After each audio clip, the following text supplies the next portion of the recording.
Gente, na segunda parte da nossa conversa de hoje, né, e até puxando um pouquinho aqui o link do primeiro tema, que foi a dupla maternidade, eu continuo aqui com essas duas maravilhosas, com a Isa e a Natami, e falando um pouquinho sobre congelamento de óvulos, congelamento de como programar o futuro, né, reprodutivo, se eu não sei se eu quero engravidar agora ou não. Então, é sobre isso que a gente vai falar aqui nesse capítulo, tá bom? Eu queria também, assim, acho que não falando finalizando, mas seguindo, assim, para uma das últimas das etapas. E, claro, sintam-se à vontade para falar algo a mais que vocês queiram dentro da dupla maternidade. Eu acho que não só o meu papel, como o desejo de vocês, eu sinto isso como um papel meu muito... como uma coisa que me satisfaz, assim, profissionalmente, porque eu gosto muito do que eu faço, e eu acho que eu tenho essa missão, obviamente, de ajudar todas as pessoas, mas eu acho que, em especial, eu também tenho esse carinho, né, por conta da nossa comunidade, e eu acho que é isso, dessa representatividade de a gente ter cada vez mais famílias LGBTs representadas. E isso é muito incrível, porque eu vejo que a cada dia mais cresce o número de famílias. E eu lembro de uma das conversas que eu tive com a Ana e a Cris, e ela sempre falava, Vini, às vezes eu fico um pouco preocupada, porque assim, o Bento vai ter outros amiguinhos na escola, que vão ter também duas mamães, ou tanto, né, sei lá, ter dois pais, e que talvez ele vai se identificar. É isso que eu acho, que tudo que a gente tá conversando, as preocupações de mãe, falando dentro, né, da diversidade, o que começa a gerar de preocupação quando você tem um filho ou não. Então, eu vejo isso como algo que eu gosto muito, né, e que eu tenho essa missão, diríamos assim, algo que eu tenho pra mim, e eu vejo com vocês também, com essa missão de espalhar, né, toda essa vivência, esse amor, como que é tudo isso, como que tá sendo tudo isso, e eu queria saber de vocês, assim, como que foi também, não só depois desse período do tratamento, mas no período pós-parto, como está sendo, porque a gente está vivendo 4 meses, né, algo recente do pós-parto, o que vocês tiveram em relação a feedbacks positivo, negativo, ou dificuldades, né? Eu sei que a gente, às vezes, né, eu lembro que a Ana, às vezes, até comentava também. A gente tem uma amiga, uma muito amiga minha em comum, entre eu e a Ana, e que ela comentava às vezes, né, entre a gente, sei lá, sair pra jantar ou pra conversar, de receber comentários péssimos. Eu lembro que teve uma época também que ela preferiu se afastar um pouco da internet por conta disso. Então a gente sabe que é um turbilhão de coisas, né, e eu queria isso de vocês, um pouco dessa vivência, um pouco dessa palavra encorajadora para as pessoas que ainda não passaram por esse processo, mas pensam em constituir as suas famílias. É isso que eu quero ouvir de Natissa. Olha, pode falar, amor. Eu acho que é bem o que você falou agora há pouco. Independente do que a gente faça ou demonstre, sempre vão ter pessoas que, às vezes, não estão bem, não estão felizes e que vão querer diminuir a sua felicidade, vão se incomodar com a sua felicidade. Eu acho que nesse momento, assim, eu realmente estou um pouco mais sensível, um pouco mais... não mexa com a minha filha! Não mexa! É a maternidade pura. Então, eu acho que nesse momento, graças a Deus, não vi nenhum comentário até então. Eu me preparo psicologicamente para que isso... não para que isso aconteça, né? Mas vamos caso... vibrar. Exatamente, vamos vibrar que não, mas caso aconteça. Eu me preparo, mas realmente eu sei que agora, nesse primeiro momento, iria doer. Iria doer. Isso não vou negar.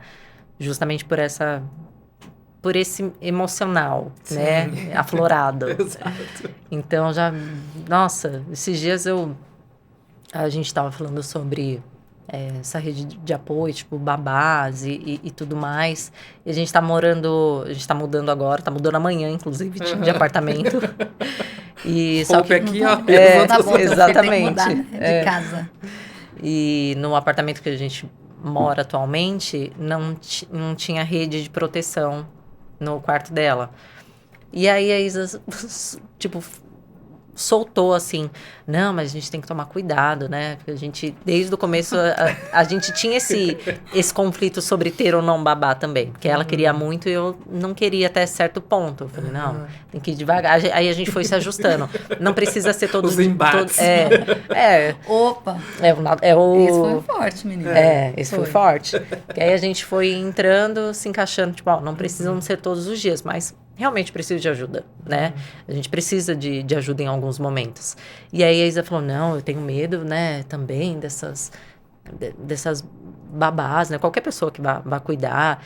Tipo, no quarto da neném não tem rede. Sei lá, se a pessoa tem um surto. Não, eu pensei, vai que ela tropeça e a bebê cai pela janela. Tropeça. Sei lá, eu pensei... Mas você também não ajuda, né, Isa Mariana? Pelo amor de Deus. Você vai deixar a pessoa que tá com essa labilidade emocional causada pelos hormônios, você vai falar um negócio desse. Não deu outra. Amor, quando você for pai, você vai ver. Você já pensa no... Não deu outra. Ela terminou de falar, ela olhou pra mim, eu tava em prantos. Eu não consigo imaginar como que alguém faria mal pra aquela coisinha. Aquela coisinha tão pequenininha, tão frágil. Não, pelo amor de Deus, não. Não tem nem como te defender, cara. Não, então, essas coisas assim, a gente sabe que a gente precisa se preparar. Sim. Eu preciso estar preparada para isso. Ela precisa estar preparada para isso. Então, mas são coisas que às vezes a gente não controla. Mas acho que é isso, né? A gente se preparar. A gente fala muito. Falar é muito importante. Mas você vivenciar, você ter a prova viva, a prova social ali, é o que você vive no dia a dia, né? Então, eu já encontrei algumas pessoas, a gente é mineirinha, assim, a gente vai comendo pelas beiradas, a gente tem esse jeito amoroso, então a gente é que nem bicho de pé, a gente entra até onde não pode, porque já tiveram muitas pessoas que eu conheci, da nossa convivência, que eram preconceituosas, tratava a gente assim, tinha que aguentar, mas aguentava, mas não queria engolir. E essas pessoas foram convivendo com a gente e entendendo como a gente vivia, como a gente lidava com as situações, como nós agíamos, os nossos valores, os nossos princípios. E eu escutava muito isso. Nossa, mas vocês são normal. Como assim, gente? ET? Né? Lésbica, gay, é ET. Não, mas porque eles imaginam aquela coisa. Ainda promíscuo. Em 2024 se falam, mas gay, lésbica é tudo promíscuo, só quer saber de... Né? É uma coisa... Por muito tempo isso foi visto como algo ligado ao sexual. Sim. E não ao emocional. Não é achando pela pessoa porque eu quero transar com uma mulher com mulher, homem com homem, esse bacanal. Não! Sim. Existe um sentimento, é amor, a gente se apaixona pela pessoa. E aí, quando a gente vai convivendo com essas pessoas e elas vão entendendo que realmente existe sentimento, que não tem nada a ver com aquilo que ela imaginava na cabeça dela, ela se choca. Essa semana mesmo a gente recebeu uma mensagem falando, vocês são especiais. Nós não somos especiais, tem muitas famílias assim. Sim. Né? Nós somos como qualquer outra pessoa, o que nós temos de especial são os nossos valores, os nossos princípios, a forma como nós lidamos. E a gente recebeu essa mensagem de um homem totalmente machista, antiquado. Entendi. Então, é assim que a gente vence. Eu acho que o preconceito a gente vence da forma contrária. É com amor, com amorosidade, com respeito, mostrando o outro lado da moeda. Então... Mostrando quem a gente realmente é, né? Os valores, que é isso que importa, né? Que é isso que faz o diferencial. Não é a orientação sexual, não é o que você sente, ou por quem você sente, né? Mas sim os seus valores. E aí outras famílias assim, é o que você falou, trazendo outras famílias assim. Nós temos esse compromisso, as famílias de hoje, né? De constituir famílias saudáveis, famílias harmoniosas, famílias amorosas, com princípios, valores, corajosas. E isso vai vai construir essa outra atmosfera que a gente não vai se preocupar. Será que o meu amiguinho também vai ter outras mamães? Se Deus quiser, vão ter muitos casais assim, constituindo famílias. Mas se não tiver, tudo bem, porque as crianças vão vir com outra cabeça também, né? Talvez o nosso tijolinho do momento seja esse, construir esse momento em que a gente tenha tantas famílias que ele vai falar, eu não tô mais preocupado se o meu filho ou minha filha vai ter outros amiguinhos na escola com a mesma constituição de família. As crianças não nascem com... Nada de preconceito. Sim, zero. Um zero de preconceito. Menos 10, se puder. Exatamente. Então, elas não distinguem nada, não veem nada. Cor, orientação, nada. Sim. Isso é uma coisa muito da estrutura familiar, né? Cultural, daquela família. Então, a gente acredita muito nisso, que O quanto é importante a gente A influenciar os nossos filhos de uma importância. forma linda, maravilhosa e positiva. é isso. E os Porque outros também. tudo Isso isso aí. ali é imprintado, né? É colado nessa pessoa que tava assim, sem nenhuma estampa. E você vai colocando tudo aquilo ali. Você vai colocando preconceito, preconceito, preconceito. É óbvio que não tem como chegar lá na frente dessa pessoa, não proferir palavra de ódio, por Lógico. exemplo, pra um casal homoafetivo feminino, por exemplo, né? É. E receber essa mensagem que vocês receberam é, tipo assim, um troféu. Vocês sabem que é um Não, troféu. com certeza. Que é quebrar, né, totalmente isso, vindo de uma pessoa, de um mundo totalmente heteronormativo, chegar a assumir e falar isso, é muito difícil. E a gente recebe muito, igual o nome, né? Você falou, tocou no ponto aí de imprintar, é o nome.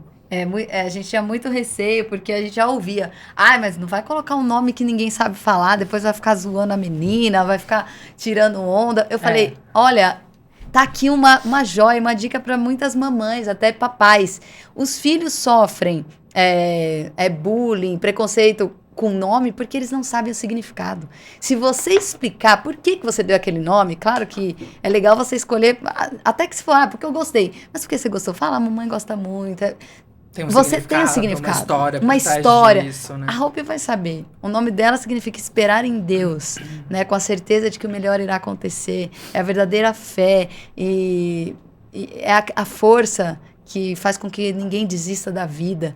A gente tem já toda uma história para contar, para que ela entenda por que o nome dela significa aquilo. Não é só sobre você, filha, é sobre uma comunidade toda. Então, quando ela falar isso, que amiguinho?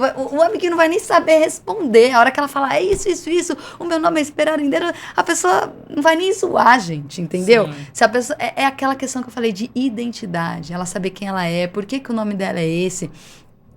Quando alguém vai lá, te faz um bullying do seu nome, você não sabe nem o que, você vai... Como que você vai Quando retrucar? fizer o bullying, você vai lá e explica o motivo, a pessoa cai com a cara no chão de vergonha. Exatamente. Pronto, já Uma fez pessoa- Hope bem finesse, assim, contando, esse é o significado. Pá! Caiu.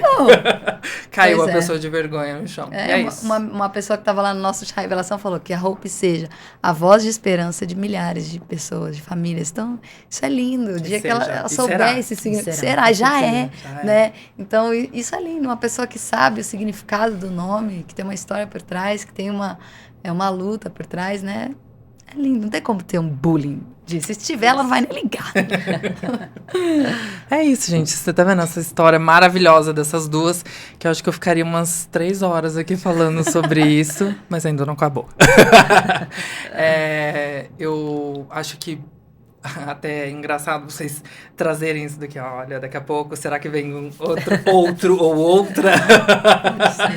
Então, assim, eu acho que isso é interessante porque me traz algo que eu comentei lá no começo, que não é tanto assim, congelamento de óvulos, mas eu diria assim que o tema seria assim, planejamento reprodutivo. Acho que porque planejamento reprodutivo vai se referir a independente se aquela mulher quer congelar óvulos, se ela quer congelar embrião, enfim, eu estou planejando o meu futuro reprodutivo para um outro momento que não é agora, né? Tá.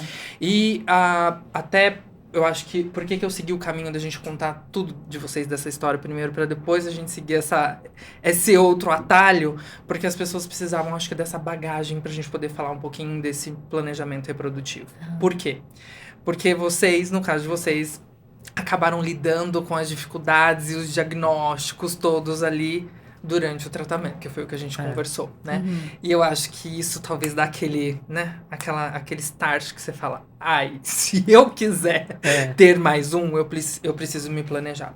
E o que é, assim, mais preocupante, diríamos assim, né? É claro, hoje em dia, lá no consultório, quando eu vejo que essas pessoas que lá atrás, né, infelizmente, hoje a gente começou a falar muito mais, a gente tá começando a viver talvez aí a década que vai se falar muito disso, que a gente já tem falado sobre reprodução assistida, sobre planejamento reprodutivo, sobre a mulher assumir o seu papel e poder congelar óvulo, embrião e fazer o seu tratamento, ter sua gestação lá no futuro. Mas antes essas pessoas não tinham acesso a isso, né? E hoje chega lá na clínica e a gente vê dificuldades, às vezes, em relação a uma idade reprodutiva mais avançada, uma baixa reserva, né? E hoje, vocês olham, o tratamento de vocês foi feito, né, numa idade que, assim, você fala, nossa, tava ótimo pra gente fazer. E mesmo assim, a gente teve nossas dificuldades, graças a Deus, obtivemos sucesso. Mas eu acho que baixa aquilo, né? Do tipo assim,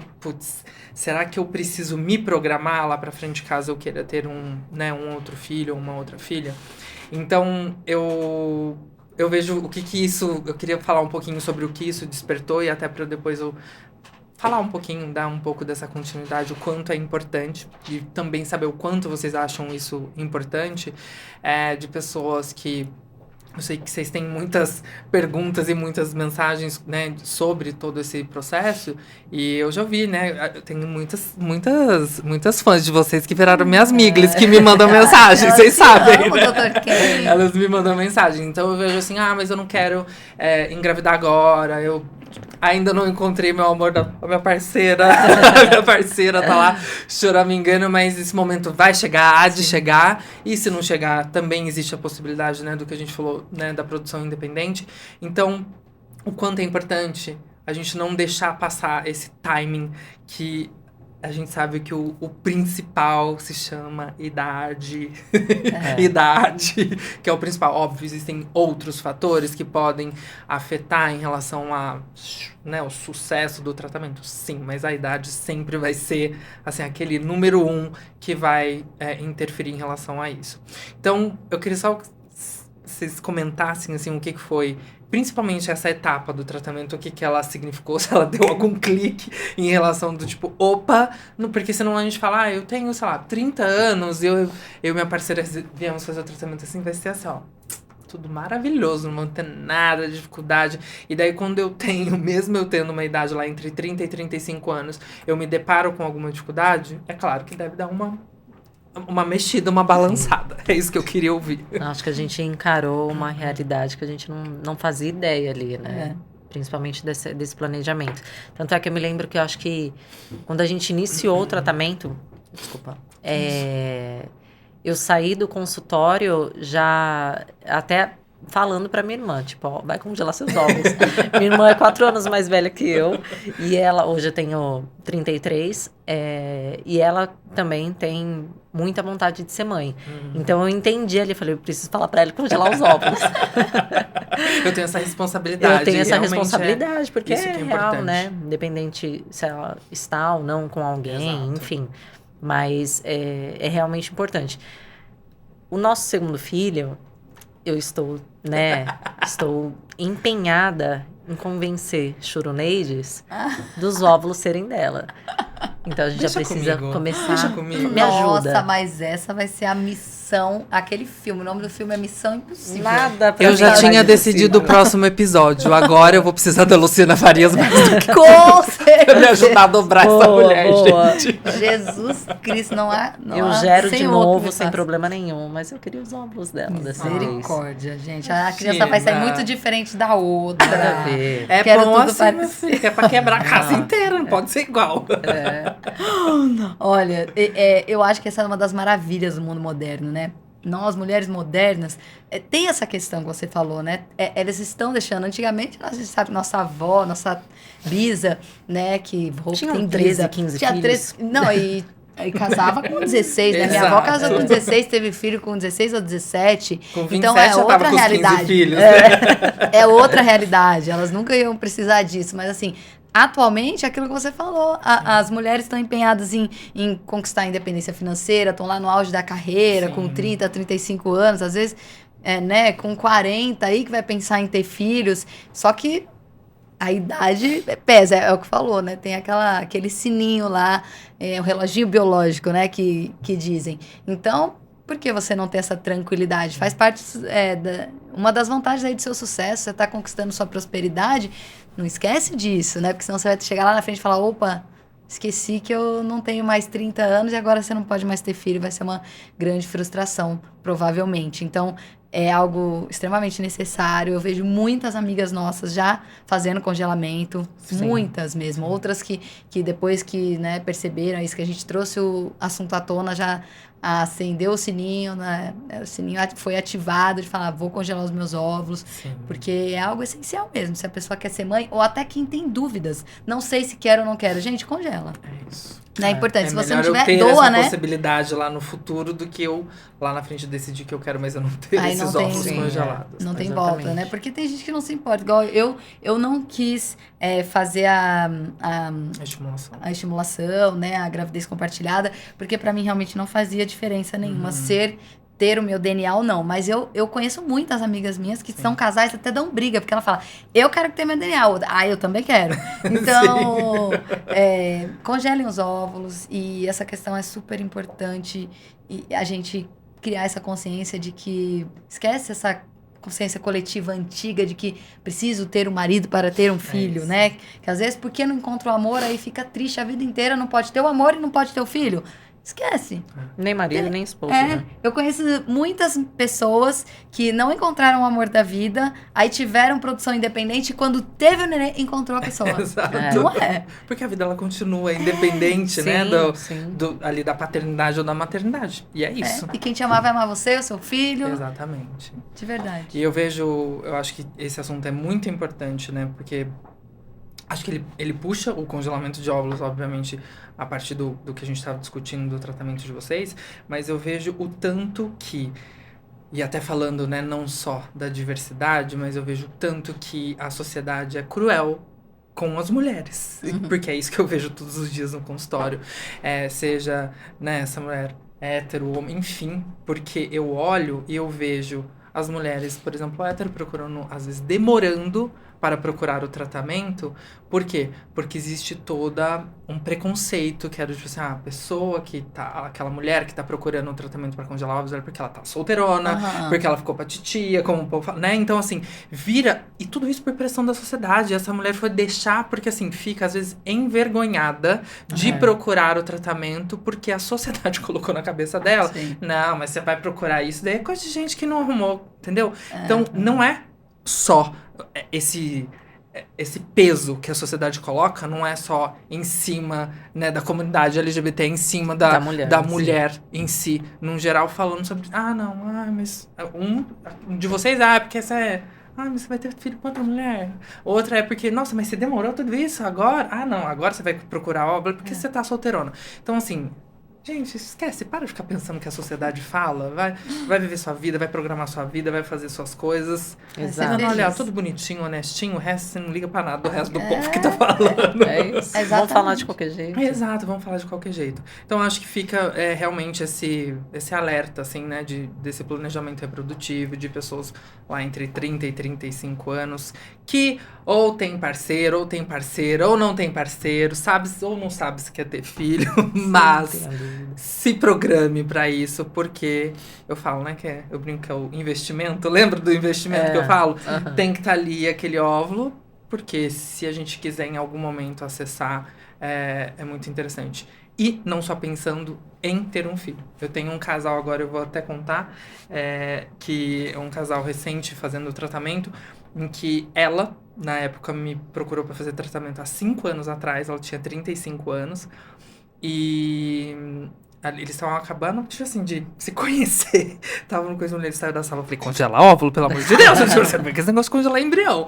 E aí, ela congelou óvulo e teve uma super resposta. Eu lembro que na época, acho que ela congelou 18 óvulos. Caramba. Legal. 18 óvulos maduros. E daí ela, 1 ano depois, me ligou e falou, Vini, eles já tinham casado, feito a festa, tudo, tava 1 ano casado, falou, a gente vai começar a tentar engravidar de forma natural. Falei, ok, então, né, suspende a pílula, tenta até tanto tempo. E aí, logo em seguida, meses depois, ela me avisa que eles tinham conseguido engravidar e tiveram o primeiro filhinho. Só que agora, o que acontece? 40 anos, né? 5 anos depois, ela falou, Vini, nós temos muito medo, principalmente o que a gente fala em relação ao impacto da idade, não só em diminuir a reserva ovariana, mas também aumentar as chances, né, de alterações genéticas por conta da idade. E ela falou assim, agora eu quero utilizar aqueles meus óculos. Eu ainda brinquei com ela, falei, você tem 18. Eu falei, vamos fazer o seguinte, deixa 8 ali, vamos usar 10. E assim, eles tiveram, tipo, um número muito maravilhoso de embriões e que a gente tá aguardando agora para poder transferir. Então, assim, não é só pensando, né, se eu quero ter um filho. Às vezes, pessoas que falam, às vezes, esse momento de vida que eu tô vivendo, às vezes sem um parceiro, por exemplo, acabando de conhecer um parceiro ou uma parceira, eu nem penso em ter filho. Só que pode ser que daqui a 5 anos eu quero ter 2. Porque tudo mudou na minha vida. A vida, assim, ó, da cambalhota, vira, roda. E a gente não sabe o que vai acontecer. E, por exemplo, nesse caso, a gente tinha essa possibilidade de acessar o investimento ali. Que era esse banco de óvulos que ela mesma fez, né? Com os óvulos próprios. Então, acho que é muito importante falar sobre isso. Sim. Não se surpreenda, já se previna. O melhor prevenido que remediar, como diriam nossas vozes. Congele esses ovos. Hashtag congele seus ovos. É sobre isso. Maravilhoso. Sim, já vamos congelar? Eu já tava pensando aqui, eu ia falar, por que a gente não congelou? Agora eu lembrei que só tinha um. Não tinha como. Não teve como? Não teve. Assim, olha só que engraçado. Não tinha como porque a Natami fez a estimulação e engravidou, mas nesse tempo dava pra você fazer a estimulação. Caramba, que manipulação ao vivo aqui. Será que tá ficando um clima tenso entre os brothers? Tá finalizando. Acho que tá finalizando o episódio depois dessa fechada que eu dei nela. Eu acho que é bem melhor finalizar, porque a gente vai conversar ali por trás das câmeras. Acho melhor a gente finalizar assim, sabe? Tudo na paz, tudo na tranquilidade. Combinar um próximo episódio, que o clima já tá ficando um pouco pesado. Eu poderia estimular agora? Oi? Eu poderia estimular durante agora? A amamentação. Olha que pergunta incrível. A Natami, ela é sempre assim, ela né? É muito rápida. Natami sensata. Lembra quando a gente falou no outro episódio? Sim, Natami sensata total. É até interessante falar sobre isso, né? Mas durante a amamentação, não, a gente não faz a estimulação ovariana, né? Então, pensando em iniciar um novo tratamento, a gente espera, né, o período em que teve o desmame, que não tá mais em aleitamento materno exclusivo, pra gente poder... Até porque o aleitamento materno exclusivo também bloqueia a ovulação, né? Então, como a gente vai pensar na forma fisiológica, isso acaba também interferindo em relação à resposta. Então, a gente não faz a estimulação durante esse período. Muito bem. Mais um motivo pra isso. Mais um motivo. Eu queria só trazer mais um motivo. Gente, eu tô sentindo momento que ela vai chegar ali e desligar a câmera. Eu tô quase. Gente, esse negócio... Não, vamos... Gente, mas é isso. Muito obrigada por terem topado mais uma vez, né? Da primeira vez eu fui o convidado de vocês. Verdade. Pode assistir nosso episódio, vocês vão amar. Todas as informações lá. Exato. Vão lá na Tiza Channel, ver os episódios. Tem o primeiro lá. Hoje, muito obrigado por vocês serem minhas convidadas. Foi muito incrível bater esse papo com vocês. E, obviamente, que assim, espero que tenham muitos outros, né? No segundo filho, talvez, a Isa volte aqui com o poder de fala. A gente não sabe, tudo é possível. E muito obrigado, não só no meu nome, em relação também ao nome da Clínica Originário, por estar aqui no Reprodução em Pauta. Muito obrigado por compartilhar o tratamento de vocês, a experiência de vocês e contribuir cada vez mais, né, para espalhar o bem, o amor e também para a nossa comunidade. Acho que a gente nem poderia compartilhar uma experiência tão incrível se o tratamento todo, se o seu acompanhamento, se a clínica que, nossa, todo mundo sempre impecável. foi A gente é apaixonado naquela equipe. Beijo pra eles. A gente nem estaríamos aqui se não tivesse sido tão incrível da parte de vocês. Então, obrigada também. Obrigada a vocês. O nosso maior presente é vocês estarem, assim, se sentirem acolhidas, que eu acho que é o principal. E eu falo, depois disso tudo, não tem como não virar amizade, né, gente? Não tem como. A gente adora demais, sabe que você mora no nosso coração, uma gratidão eterna, você faz parte da nossa vida, do momento mais importante, mais mágico, desafiador, mais incrível, surreal.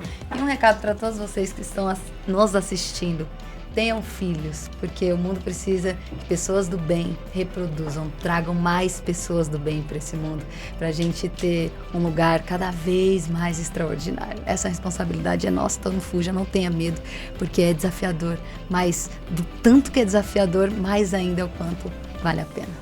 É isso. Congelem. Congelem também. Hashtag. Um beijo, muito obrigado. E é isso. Um beijo. Tchau, gente. Obrigado. Tchau.